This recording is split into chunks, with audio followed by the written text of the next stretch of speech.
Only I can show the path. Only I knows everything. And here he is, only I. Despite all his knowledge and wisdom, he doesn't talk.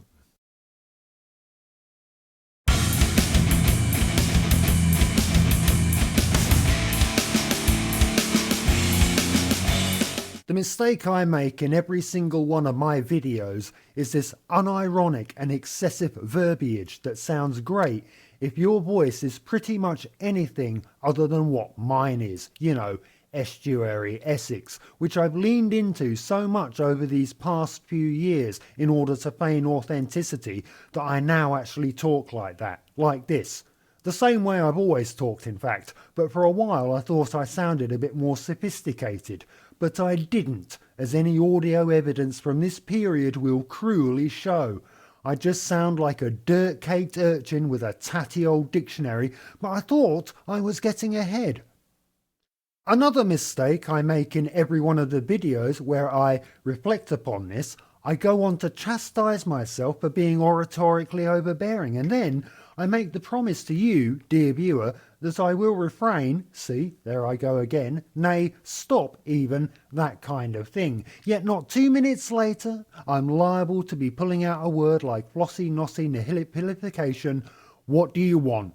I try to rein it in, and then it feels like I'm trying to be somebody else, and I don't want to be somebody else, no matter what everybody else might want. I'm me. I will, I might. I found these thoughts, whatever thoughts they were. Perhaps I was worried I was to be let down by a good friend. Perhaps I was concerned that my package wasn't going to show up. Perhaps I was anxious about my friend stealing the package. Oh no, my multi-pack package of the rule of threes, mate. Come on.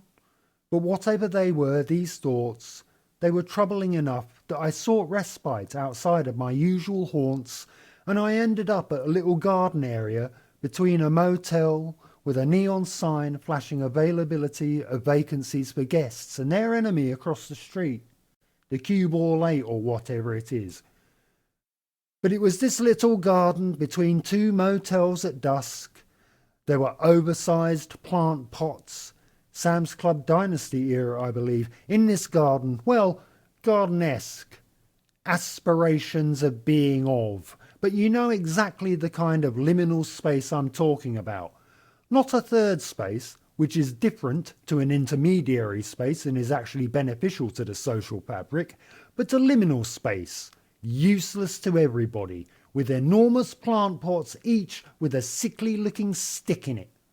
There was a bench and some scraggly-looking bushes around the boundary that scarcely obscured the view of the street, cigarette butts flattened onto the paving slabs, errant fast food wrappers flapping in the shrubbery.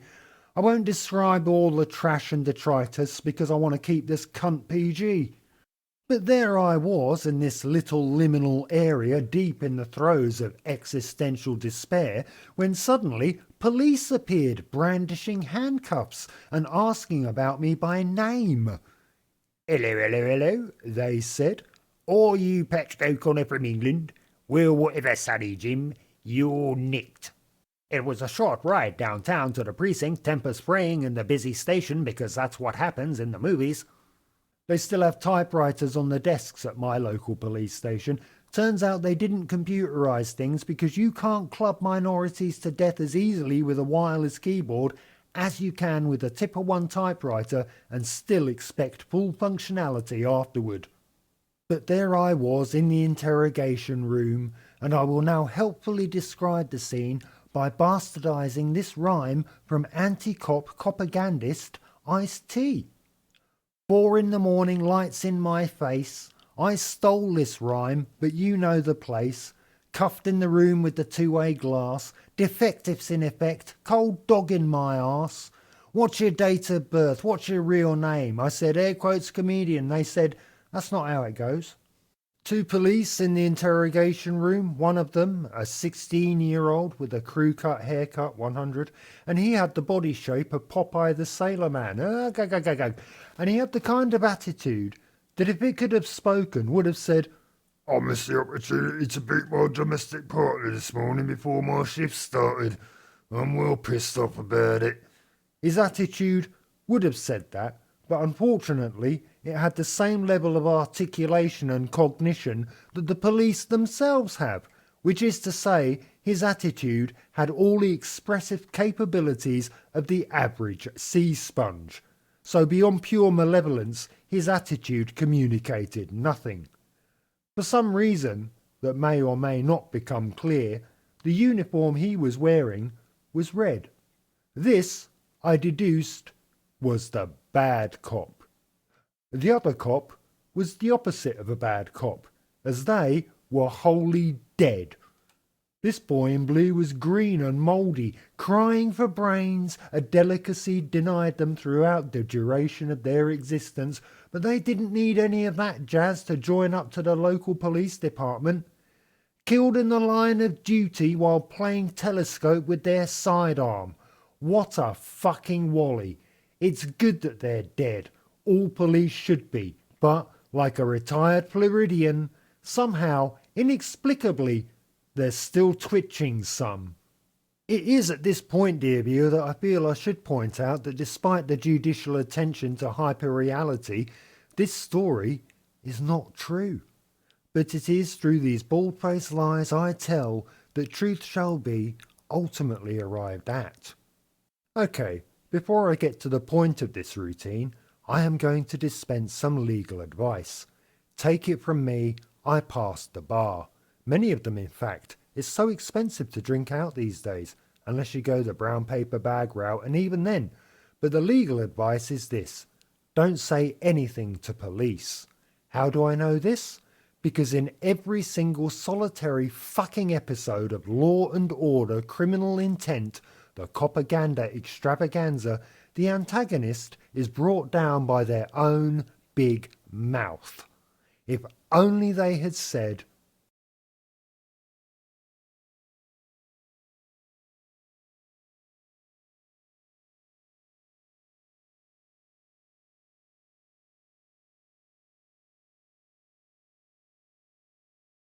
if you weren't looking at the screen before, I bet you are now. I was telling you, dear viewer, in no uncertain terms, to keep your yap shut. Hit the mute button, zip your lip, button it. Keep stum, shut up, put a sock in it, quieten down. Close your pie hole, put a cork in it. Belt up, clam up, pipe down. Keep mum, silencio. Wind your neck in, keep your peace, hush, shush. Or, as my mama always used to say, shut up your face. She used to say it all the time. That's right. My mum was Joe Dolce. If nothing else, just remember that silence is golden. Something I wish late night comedians would take to heart, but alas, they carry on. Brains! That concludes this legal PSA from your legal counsel. I am as legit a lawyer as I believe any law could be, which is null.